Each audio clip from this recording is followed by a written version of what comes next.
Hola mi gente, ¿cómo están? Bienvenidos nuevamente a Alcatón. Y mi gente, en este caso quería entrevistar, hablar un poco con un personaje bastante interesante en este género, Pablito Wilson, periodista y en este caso escritor del primer libro por lo menos que ha llegado a mis manos de reggaetón como tal. Y en este caso me gustaría que obviamente abundemos un poco más al respecto. Pablito, saludos, ¿cómo estás? Alcatón, hermano, ¿cómo vas? Bien, hermano, bien. Empezando directamente porque son varias las dudas que me nacen con este libro. Quería primero preguntarte por qué el título, Reggaetón entre el General y Despacito. Algunas personas tal vez no conocen toda la historia detrás del género y evidentemente podría llamarles la atención este título. Así que brevemente me gustaría saber el por qué este título. Bueno, primero que nada quiero decir que cuando uno titula libros, a veces no puede ser tan preciso como le gustaría, ¿viste? Porque tratás de contar mucho y atrapar al lector en pocas palabras. Pero haciéndolo corto, digamos, lo que yo quería lograr con ese título era mostrar que para mí no había un interés en dármelas de gurú de reggaetón o en decir qué es reggaetón y qué no,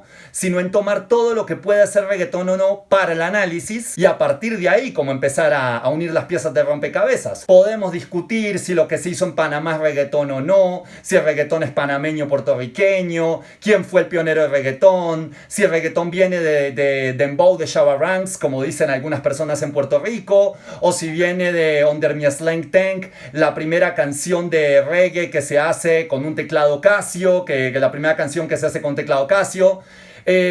No sé, eso no me voy a poner en ese lugar. Incluso en el capítulo en el que hablo de todo esto lo hago desde la pregunta. Pero al menos creo que eso da como un primer pantallazo más o menos de qué habla. Como que, bueno, te dice que no solo habla de Puerto Rico, sino también de Panamá, te dice que habla de grandes referentes, te dice que habla de un proceso de tiempo que incluso es un poquito más amplio, porque antes de reggaetón vino Nando Boom, pero es mucho más conocido el general que Nando Boom, entonces como que servía para dar un pantallazo más allá de que algún lector pueda encontrar alguna imprecisión en el título. Siendo sincero, normalmente vemos que las personas que les gusta el reggaetón se visten con buzo. Me gusta, por cierto, la camisa que tienes, que veo que es bastante justamente urbana. Pero me refiero, tienes como, ¿desde cuándo empieza esta pasión por el reggaetón como tal? Porque entiendo, te gustaban otros géneros. ¿Cómo empieza la pasión por el reggaetón? ¿Cómo es que te abres a eso? ¿Y quiénes fueron como los artistas referencia que escuchabas y decías, este es uno de esos artistas que destaca entre el resto? Bueno, yo llegué al reggaetón en un momento en el que el reggaetón era de amores y de odios, además porque el reggaetón, no por culpa del reggaetón, sino por culpa de la industria, estaba dejando sin espacio a otras músicas. Entonces,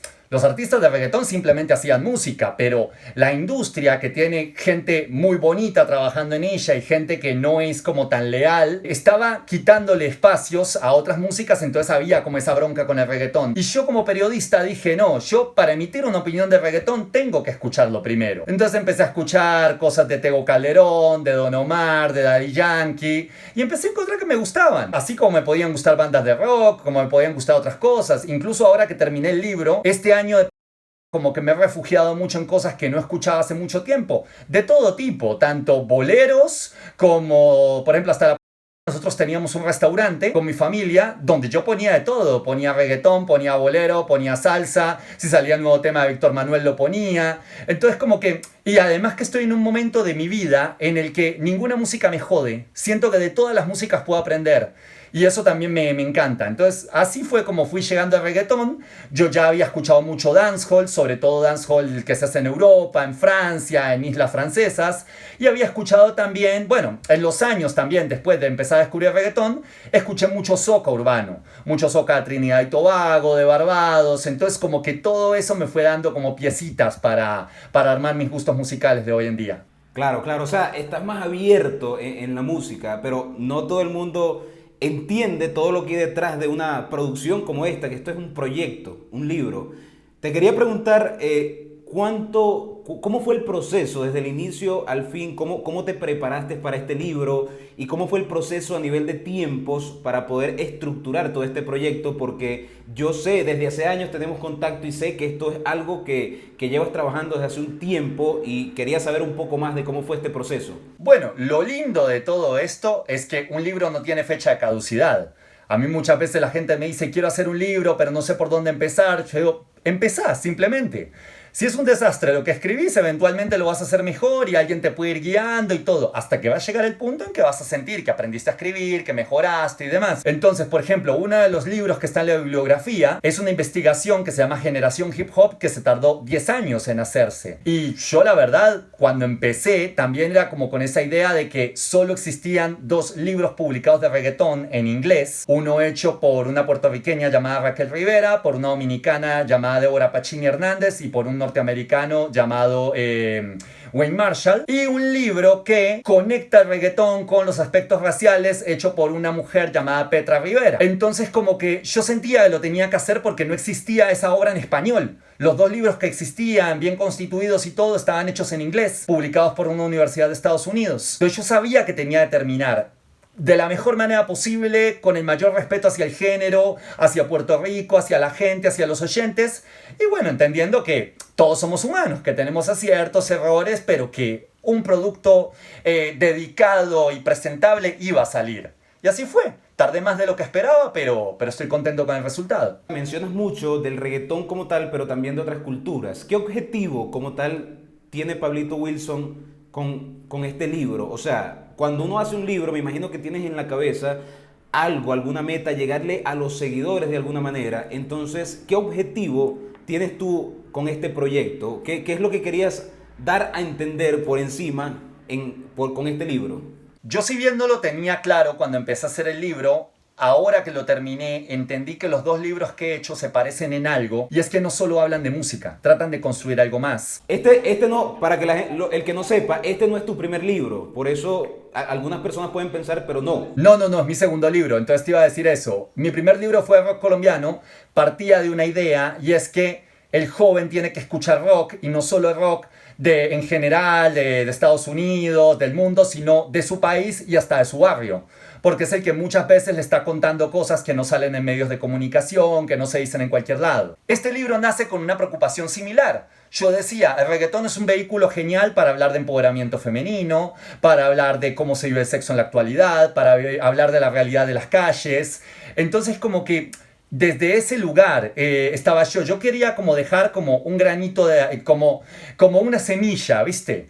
Entonces, por ejemplo, el cierre del libro, cuando lo empecé a construir, era un capítulo sobre el huracán María, porque a mí me parecía, por un respeto con los puertorriqueños, tenía que hablar del huracán y de cómo el huracán les había cambiado la vida en la isla, pero se terminó mimetizando con toda la revolución o mini revolución o proto-revolución, como la quieran llamar, que ocurrió el año pasado en Puerto Rico.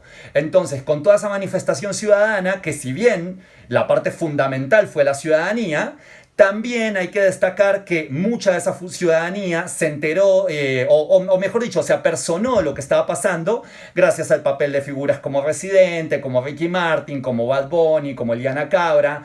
Entonces como que me parecía chévere hablar de eso también, porque además me parece que vinculándolo a la música, yo creo que en la música, en la industria musical, no ocurría un hecho político tan contundente desde el año 99, cuando Rage Against the Machine va a cantar afuera de la bolsa de New York con Michael Moore, el director de cine, haciéndoles el video. Entonces pasaron 20 años en los que hubieron tímidos intentos, digamos, de que pasaran cosas tan fuertes desde la proposición, desde la cuestión sociopolítica en la música, pero no creo que con ese nivel de contundencia. Entonces me parecía súper importante, sobre todo porque además en América Latina es como que estamos despertando en muchos lugares, y en un momento en el que el reggaetón es tan fuerte, que contagia a tanta gente, que los jóvenes lo escuchan tanto, creo que eso también como que nos ayudó a nosotros a alimentar nuestra semilla y darnos cuenta, de decir, bueno, si en Puerto Rico se pararon, nosotros también podemos hacer lo mismo. Es verdad, veo que incluso varios de los temas que toca son bastante importantes y tal vez la gente no espera en un libro de reggaetón que este tipo de temas se planteen.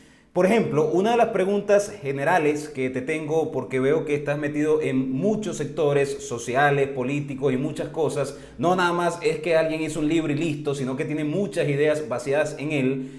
Te pregunto, ¿crees que el reggaetón incita de alguna forma a la violencia, o cualquier otro género musical puede incitar a la violencia entre parejas? Porque esto es algo que ha dicho mucha gente, ha criticado en el género. Y tú como periodista creo que puedes tener como una opinión un poquito particular. Me gustaría saber esa parte. ¿Crees que incita a cosas negativas de este estilo? Lo que pasa es que la música siempre tuvo chivos expiatorios, entonces nosotros no vivimos el momento en que el tango fue polémico, el momento en que la música disco fue polémica, el momento en que el rock fue polémica, y estamos viviendo precisamente el momento en que el reggaetón es polémico.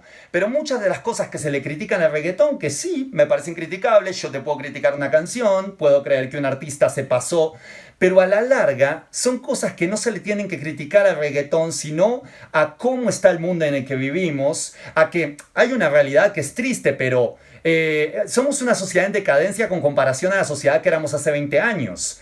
Yo creo que es por el hecho de que al darnos tanta información, uno dice, bueno, tenemos acceso a toda la información, sí, pero también es más fácil abrumarnos. Es más fácil como tirarnos toda la información en la cara. Antes, por ejemplo, vos encendías el televisor y veías el Chavo, que más allá de que podemos discutir si los valores del Chavo eran o no eran, al menos habían algunas cosas bonitas, ¿viste? En cuanto a la solidaridad, la ideal de familia, más allá de que sí, tenía que ver con ellos golpeándose y el chiste y todo, pero se podían sacar cosas bonitas de ahí.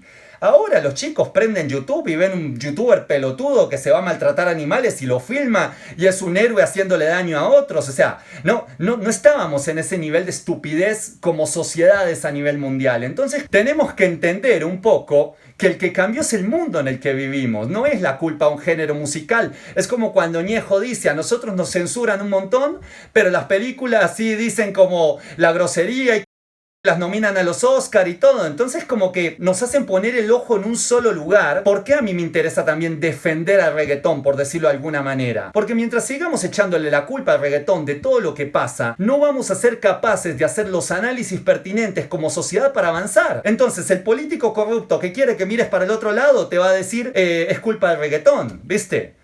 Entonces, como que... Es mucha doble moral, pero creo que tienes razón. ¿Piensas que este cambio en la gente o en el mundo tiene que ver con el internet, con las redes, con lo global que está todo? Yo creo que tiene mucho que ver, puedo equivocarme, pero creo que tiene que ver, siempre tuvimos como la idea de que es mala la censura de la información, que desde luego que la es, pero eso hace que no pensemos también que es mala la sobreinformación. Por ejemplo, es malo que haya un montón de gente en América Latina que se informe únicamente por cadenas que le llegan al WhatsApp y que no piense 2 segundos, ¿será que esto es cierto? ¿Será que no? Cada vez la gente es más propensa a seguir las informaciones porque le gustan y porque alimenta lo que piensan en su cabeza que porque crean que son coherentes. Entonces eso ya creo que ya nos muestra lo mal que va la sociedad en términos de cómo se informa la gente y de cómo la gente se apersona de las cosas que ocurren. Hablando un poco de la parte otra vez de la música, hablando del reggaetón, ¿qué cosa tú podrías, o si pudieras,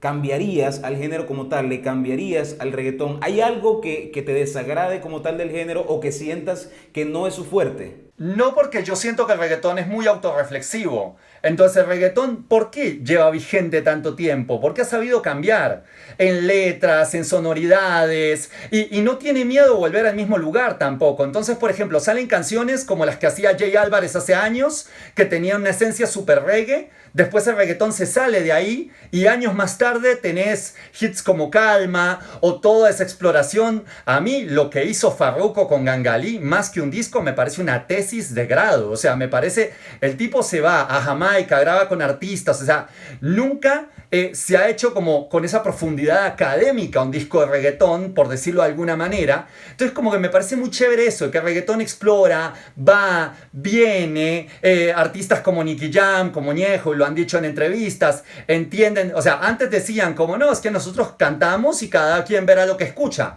Después como que decían, ah, no, es que esta letra yo estoy cantando, la escuchan, como dicen ellos, el chamaquito. Entonces no, bueno, bajémosle un poco. Y la vida humana es esa. O sea, yo no soy ahora el pelotudo que era cuando tenía 20, entonces como que tiene que ver con eso, como que estamos en constante evolución y eso me parece chévere del reggaetón. Brother, ¿por qué Despacito? ¿Qué piensas de Despacito o qué representa Despacito para ti en la cultura, en el libro, en todo? Más que responderte el por qué Despacito, te quiero como que responder desde otro lugar. ¿Alguna vez te has puesto a pensar por qué Despacito fue tan grande? Porque es una canción que la bailan niños de 6 años y la bailan adultos de 60. Y lo veía en el restaurante. Veía a la abuela con el nieto bailando Despacito. Es una canción que es sexual, pero es sexual sutil. Entonces la puedes poner a un niño de 6 años y no es que le estás alimentando la cabeza con porno auditivo, no, para nada. Es una canción súper agradable, es una canción que está conectada con un montón de cosas que nos identifican a los latinos. La religión, por algunas frases y formas de decir de Fonsi, la playa, que para los latinos pesa un montón, incluso para los que viven al lado de la playa, esa idea de vamos a la playa, nos tomamos algo y demás. Entonces cuando tú ves ese video con la playa en La Perla, entonces creo que hay cosas que uno no termina de entender. Por ejemplo, el otro día discutía con alguien del éxito de Rosalía, porque veía una periodista que decía que el éxito de Rosalía estaba en el sexo. Es un análisis muy boludo, muy llano.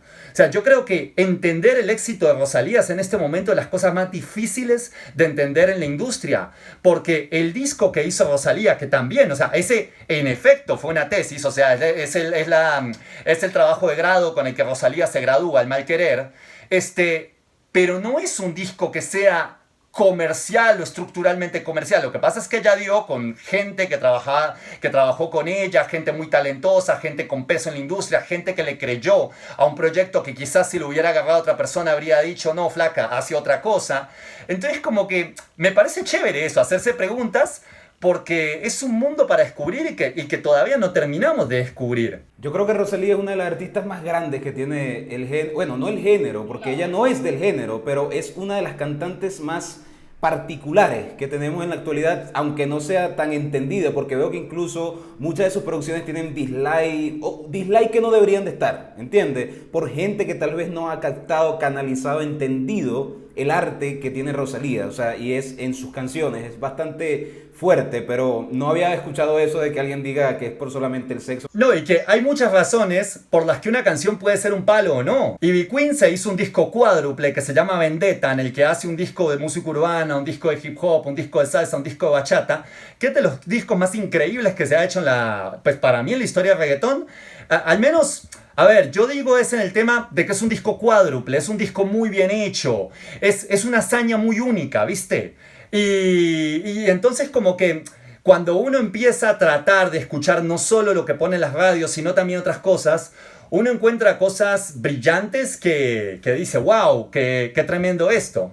Claro, ¿ves el género en buen camino? O sea, después de todo, sobre todo esta situación de la que creo que ha hecho cambiar mucho el esquema musical, ha hecho incluso que muchos artistas hablen de depresiones, de un montón de cosas, que es algo global, pero más que todo en el sector musical. ¿Cómo sientes que esto evolucionará o afectará a la música urbana? Lo veo en buen camino porque sabe reinventarse, pero también hay algo que entender en cuenta, y es que el reggaetón es una de las formas de hacer el dembow. O sea, en el dancehall también hay dembow. Llega un momento en el que cuesta innovar con esa sola forma, con ese tum, tum, tum, tum, tum. Entonces como que yo no sé qué vaya a pasar con el género, sobre todo porque ahora yo creo, puedo equivocarme, que nos está llevando un sonido más orgánico. Creo que con eso tiene que ver el éxito de Camilo, por ejemplo. Pero lo que sí sé es que hay artistas que van a ser muy grandes. O sea, que están construyendo no canciones, sino legado. O sea, Balvin, desde luego, Farruko, hay artistas, el mismo Camilo, hay artistas que uno los ve que el día de mañana, si la tendencia es sentarse con una guitarrita acústica a cantar, así no sean los mejores cantantes del mundo, van a romperla porque lo que están construyendo es demasiado sólido. Por ejemplo, el público infantil que está construyendo Yatra, que de aquí a unos años van a ser chicos adolescentes que crecieron con puras canciones suyas. O sea, hay un montón de cosas que están pasando en la industria, en el mundo del reggaetón, que uno dice, wow, Yankee, que una de las cosas que uno descubre cuando empieza a estudiar como todo esto es que la industria no siempre, pero tiende a jubilar a los artistas antes de tiempo, por decirlo así. Sí, es verdad. Y pasa específicamente mucho en el sector urbano. Yankee todavía sigue sacando palos, acompañado, solo, haciendo reggae, volviendo el sonido de antes. O sea, Yankee también es un fenómeno increíble. O sea, es un fenómeno que yo creo que van a pasar todos estos años y vamos a seguir estudiándolo. Y hablando justamente de eso y para ir despidiendo, te quería preguntar, por ejemplo, y mencionaste a Yankee, pero para Pablito, ¿quiénes serían 2, 3 artistas pilares fundamentales en este género? O sea, que admiras o que sientes que su trayectoria ha sido bastante importante, relevante.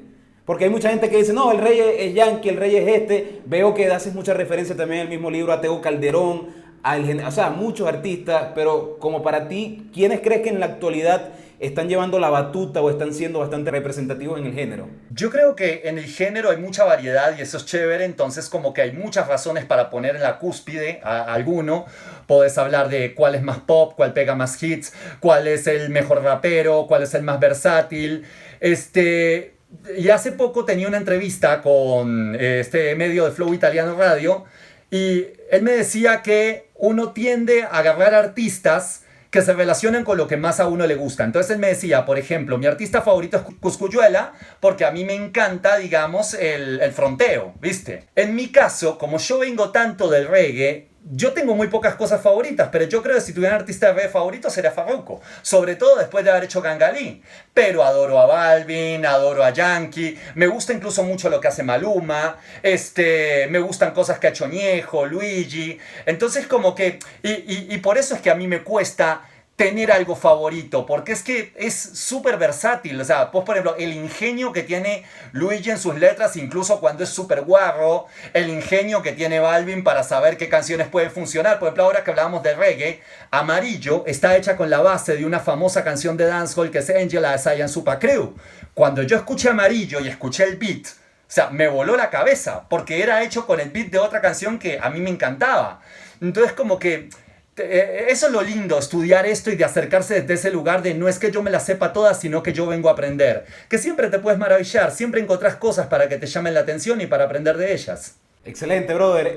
Gracias por el espacio. Creo que tiene, o sea, que las personas van a pasar con no lo he leído completo, pero con lo que he leído la pasé bien. Veo que hablas bastante inspirado en muchos artistas y me gustaría simplemente agradecerte y también que me menciones dónde podemos ubicarte para el público de Alcatón en las redes sociales y también cómo podemos adquirir este libro, cuándo, dónde. Me gustaría que tú mismo lo menciones.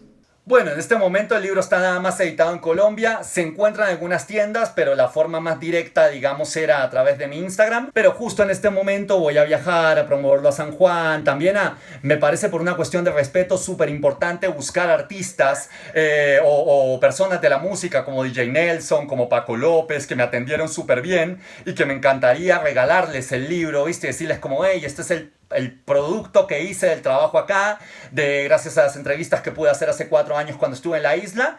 Entonces como que en este momento la venta, o sea, es donde lo puedan encontrar en Colombia, está un poquito en stand-by. Lo que sí es que está en Kindle y la edición de digital quedó bastante bonita, fácil de leer, es un libro que no es costoso, entonces como que puede ser una buena opción mientras tanto. Listo, hermano, muchas gracias por el espacio. Saludos, Pablito, y cuenta siempre con mi apoyo, como te lo dije desde hace años que te conozco, así que activo, hermano. Gracias por el momento. Saludos. Un honor conocerte y un honor que seas uno de los entrevistados fundamentales del libro. Te mando un abrazo muy grande, muchísimas gracias por esta nota, che. Y mi gente, eso fue Pablito Wilson. Recuerden apoyarlo, pueden conseguirlo así en su Instagram, en sus redes, Pablito Wilson.